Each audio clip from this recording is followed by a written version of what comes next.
Hey, what's up, guys? My name is Josh, and if you are part of my regular subscribers, you probably know that this isn't like a regular type of video, so regular types of videos will resume tomorrow, but I kind of want to put in my 2 cents about the new Elder Scrolls 6. Pretty much the entire internet is blowing up about it, and I kind of wanted to talk about it and kind of throw my ideas in here, and depending on how well this does, I may include more gaming stuff. So because yeah, I kind of want to start a dialogue about what is going on with the Elder Scrolls games. So this game is supposed to take place, from what everyone has kind of dissected over the past 48 hours, is going to take place in either Hammerfell or High Rock or both. And that's kind of the general consensus of what it's going to be about. And I don't really have a preference on where, because to be honest, my limitation of knowledge with the Elder Scrolls games pretty much goes to Skyrim and then stops. I didn't get the chance to play Oblivion growing up, and backpedaling from Skyrim, it always felt kind of strict.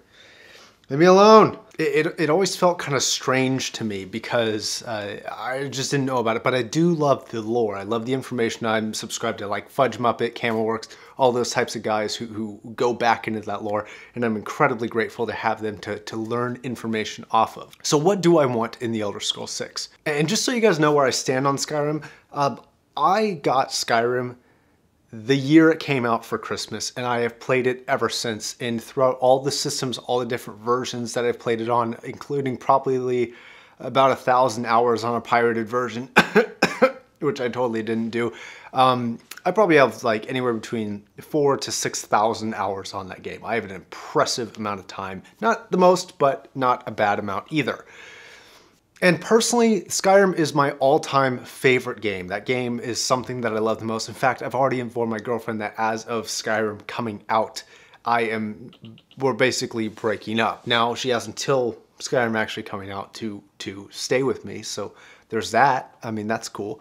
But no, but for real, so what do I want to see in it? I want to see an enchanting overhaul. I want to see a potion overhaul. I want those to not be as overpowered, but be more customizable in their approach.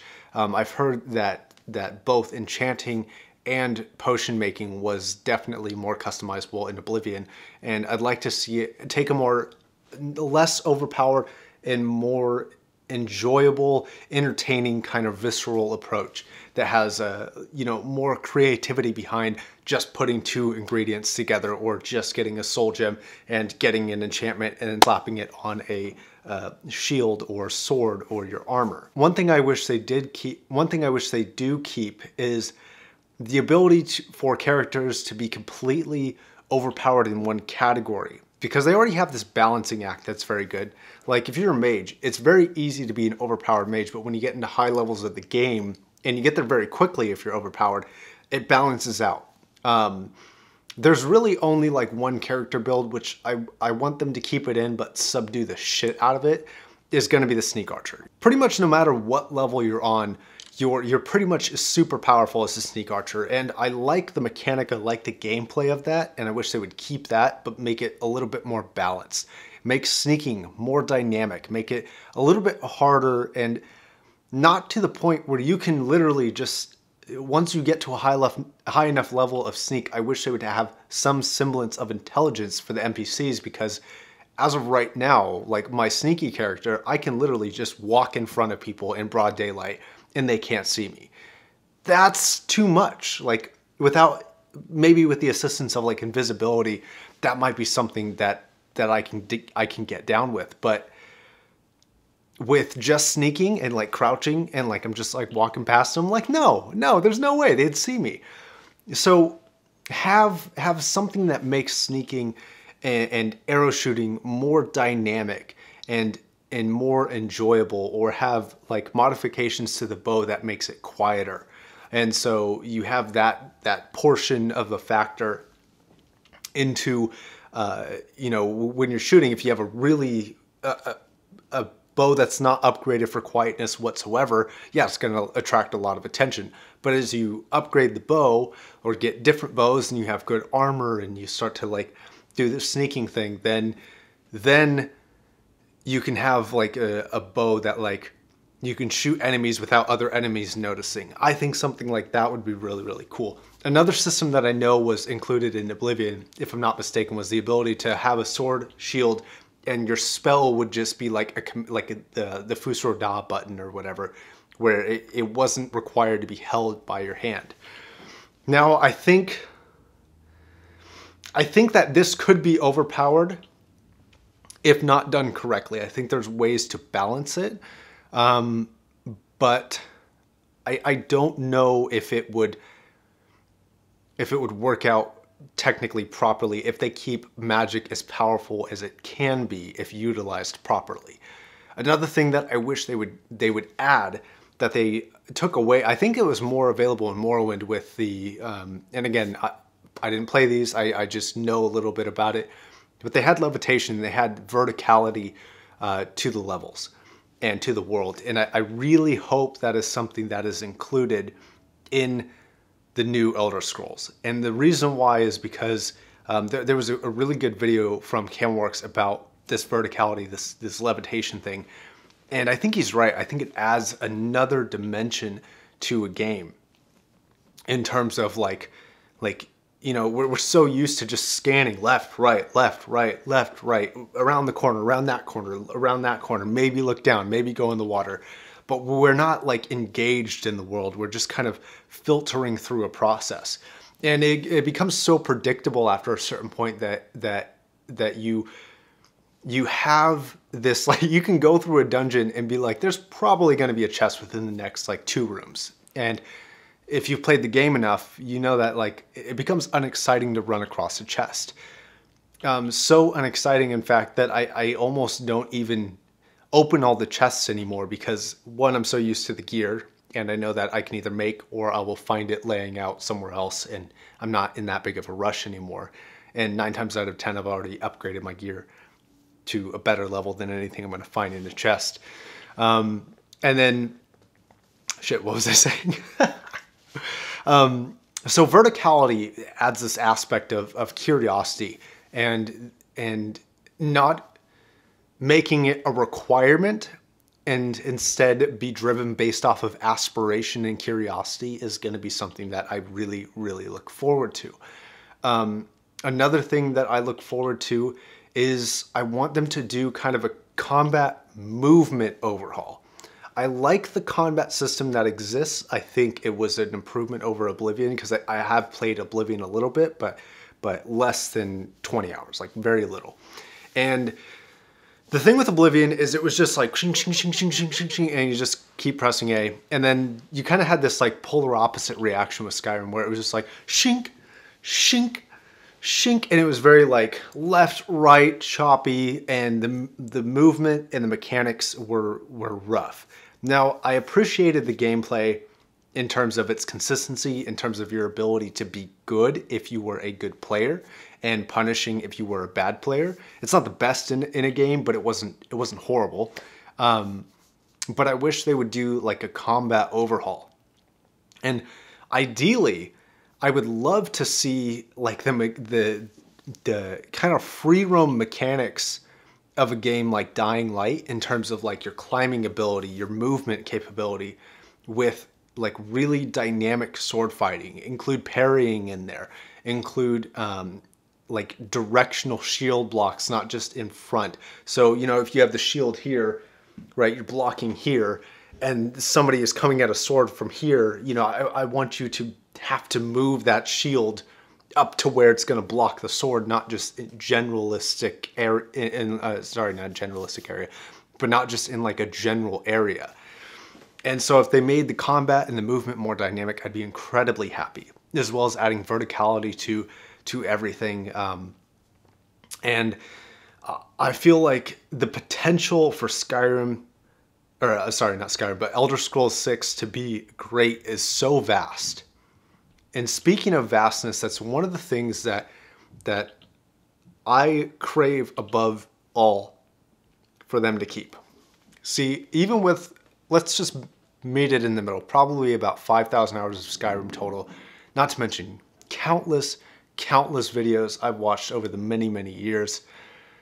I play Skyrim and I find things that I have never seen before all of the time. Every time I go play Skyrim, I'd say if I play Skyrim for 2 hours, I will look for something and I will find something that I've never done, a mission I've never seen, a person I've never talked to, a book I have never read. And I find those all the time. And it gives me a sense, even till today, what is it, 7 years later after that game came out, well, 6.5, whatever. After that game came out, I am still inspired and curious about the game. And that's something that is like, there's nothing to replace that feeling. No movement mechanic, like Dishonored 2, or Dishonored 1 even, Dishonored 1 or 2, has great movement mechanics, great combat, amazingly immersive movement and combat. But I've put less than probably 40 hours in each game. And in terms of, are they my favorite? No, they're not my favorite game. They're not even close. And Skyrim pales in comparison regarding movement, but the adventure, the lore, the thickness of the world and everything that you can do is what drives that game to the top of my list. Absolute top, by far.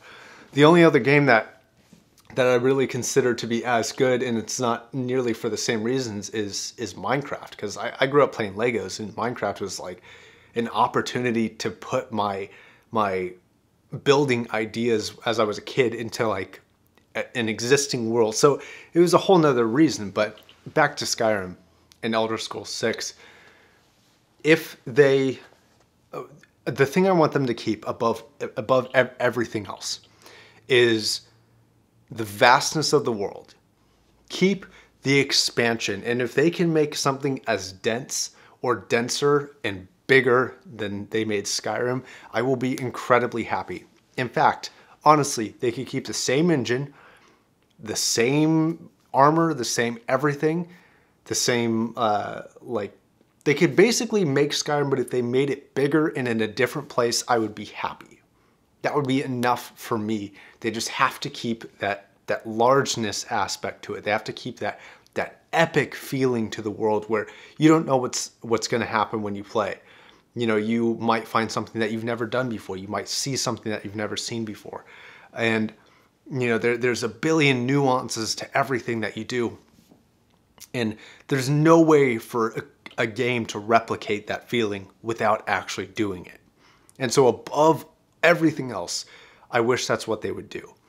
Now, if I were to get nitpicky and make requests, it would be combat overhaul, movement overhaul. Make it not so A-B or right mouse, left mouse if you're into keyboards like I am.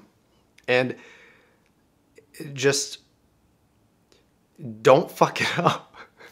That's my only request. I've waited, probably by the time it comes out, it'll be like a decade. It probably would have been about a decade by the time that game actually comes out. And, you know, I think the general consensus is please don't let us down. We're huge fans and you know, we're happy to see that you guys finally commented on it, even if it's not going to come out for another 2, maybe 3 years, hopefully 2 years. But yeah, I love the games. It's something that I have always loved since the day it came out. I was enthralled by it when it came out. And if they can replicate even 80% of that game, I will be happy. If they can expand on that game, I will be absolutely ecstatic. I think it's ecstatic. I'll be absolutely, like, totally impressed by them. And I worry slightly about Bethesda in terms of their output. But I was watching an interview with Todd Howard today talking about how it may not seem like they overlap, but they've always overlapped. They're just overlapping more, but their team is also bigger. And I worry slightly with the diversity of the team that they might run into an issue where they're just trying to please everybody. And they try and get like so many things that it's convoluted and it's complicated or the opposite problem where they're trying to include everybody. And so they don't let you figure out things by yourself. That was one of the things I loved about Skyrim was like, it didn't even teach you how to do half the shit, or storylines that were interconnected. There was nothing telling you they were connected, but they were. And that's something that was absolutely awesome in those games. And I worry with this new generation of gamers, if they're going to be pandering to that new generation where they have to restart everything, or are they going to pick up on the people who I think make the core of the audience, are the people who are returning from Oblivion, from Morrowind, from Skyrim. And I want to make sure that they keep their morals and their wits about what Elder Scrolls is supposed to be about, from what their audience thinks. See, I think Bethesda, and this is prevalent with the mods, and we have no right to claim this, but I think the fans really should control a series like Elder Scrolls. Not only has Elder Scrolls become one of the most well-selling games of all time, but has stayed alive for 7 years and is releasing new versions on new consoles, pretty much due completely to modding and the modding potential of the game on top of an already extremely impressive storyline, an extremely impressive first or single person player game. And one of the things that I hope that they maintain is the honesty to the world. Leave me alone. And one of the things that I really hope they maintain is the honesty to the world that they have set up. That is the biggest wish. Maintain the vastness and the honesty to the story that you have created, and I will be happy. But guys, that is just my 2 cents, and for what it's worth, I would love to hear what you guys want in the description down, or not in the description, in the comment section down below, and I'll be down there talking to you, being all giddy about this this video game stuff. And yeah, I'll catch you guys in the next video, all right?